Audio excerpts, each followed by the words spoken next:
I'm so bad about buying books and not reading them right away, sometimes taking months to read them. So I bought this book right here. Let's see if you can see it, foil cover in my lights. Fantastic Four versus Godzilla. And it seemed like I flipped through it and it seemed like it was going to be a cheesy story. Man, was I shocked. I was really shocked at how much I enjoyed this story. This was done well. This was well executed. This is probably one of the most well executed, unexpected good stories that I've read in comic books. And I believe I've brought this up before, that Fantastic Four, a good Fantastic Four story, it reminds me of why I love comic books. I really love good Fantastic Four stories. So I'm going to give you the rundown, but first I want to show you. I like splash panels. I like big panels that show big action, and there's a few on this one. This is one of them. Godzilla. Let's see if you can see it coming to New York, about to destroy New York, and he has already destroyed Tokyo. And there's another one. Oh yeah, this one is really good. He gave Fantastic Four some problems that I was not expecting. But the way the story went, it's stories like this that one of the reasons why I say I don't think comic books are are dead. I don't think they're going to go away, and I don't think either Marvel or DC is going to outright just die. Now, this doesn't mean that they're going to be on top forever. I am not naive, but that remains to be seen. We'll see what happens in the future as things go. But as I was reading this book, the twists and turns it took, I was like, okay, it's Fantastic Four. You put Godzilla in there. It to what I brought up the other day, seems like a cash grab, and it is, but it's executed well. You're giving the fans something they want. Okay, so let me lay out the scenario. Godzilla destroys Tokyo and disappears for a little bit. So everybody's thinking everything's all good. Randomly, he shows up in New York.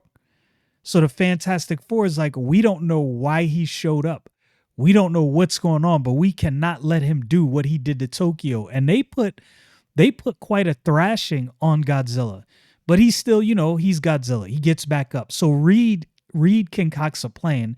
Godzilla is on a warpath straight towards the Baxter building.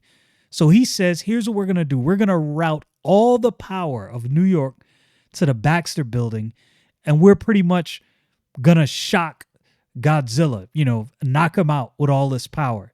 And it works. It works. He gets to the building, knocks the building down. He is knocked out with all that power.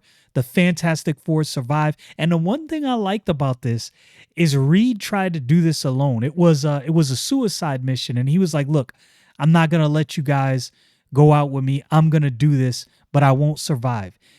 Again, one of the things I love about comic books, and remember, if you watch my shorts, I snipped a piece of the video I did, I believe it was yesterday, or the day before yesterday, where I said one of the things I love about comic books, or the type of stories I like, is when heroes are pushed to the brink. I want them pushed to the brink of their powers before they get a victory, if they get a victory. I'm okay with heroes losing. I am okay with heroes losing. Now, in the long run, eventually they win, but just that hanging on the edge of your seat, are they really going to win? What's going to happen? We know they're going to write the win in there, but the fact that they can keep you on the edge of your seat, I love that. So the rest of the Fantastic Four are like, nah, we're a team. We're not letting you go out like this. We would rather at least all do this together, so we at least have a hope of survival, versus letting you just going off and dying on us. Nah, we're not having that. And I was like, bam, man. This is like things like that. It was written well. It wasn't done in a cheesy way. It was written really well. And this is why I love comic books. So they succeed. But then comes in King Ghidorah. This is why Godzilla was there, because it sensed Ghidorah. And they're like, "Oh man, uh we've just knocked Godzilla out. Now you got this three-headed monster here. How are we going to deal with this when we barely dealt with Godzilla?" So then they see flames in the sky when Ghidorah shows up, and they're like, "Wait a minute. Last time this showed up, the Watcher was trying to shield the Earth from the gaze of Galactus." And what do we find out? And like I said, this story took a lot of twists and turns I was not expecting. So Ghidorah destroyed its planet. Galactus made Ghidorah his herald. I was like, oh, that's a good one. That's a good one. I like that. I like that. So they're like, yo, they're having an internal conversation. Silver Surfer shows up. Of course, he's on Earth now because he, violated, or what's the word I'm looking for? He violated the command of Galactus. I'm thinking of another word, but I can't, for whatever reason. My brain just, the word left my brain as soon as I thought it. Anyway, so he shows up, and even he's like, yo, his cosmic powers, King Ghidorah's cosmic powers are way beyond me, like leagues beyond me, and I have no idea how I'm going to deal with this. This is the Silver Surfer. Like, what? This is nuts. So what happens? He says, okay, if I can give my cosmic powers, then this how he says it. Let me see how he says it. He says, let me find out what he says, because it was completely unexpected what he did. He mentioned something about sharing his cosmic powers, and I'm trying to find a dialogue where he said it. He says, together, even now, you strange humans seek affiliation, even companionship. Perhaps there is yet a salvation that might be snatched from these snapping gnaws of defeat, if I were to share my power cosmic. So he's kind of playing on the fact that the Fantastic Four, they got this team effort. They're willing to put everything in and go all in and get this done. And he's like, yo, there's something to this. So they're thinking he's getting ready to share his cosmic powers with them. Oh man, 4 of them cosmic powers all going. No, he gives his cosmic powers to Godzilla. Cosmic Godzilla. I'm telling you, the story, I was like, okay, you got me. You got me. I thought it was going to be cheesy. And then they wind up helping Godzilla defeat Ghidorah. The Fantastic Four, they helped him. Godzilla had a cosmic power blast at Ghidorah.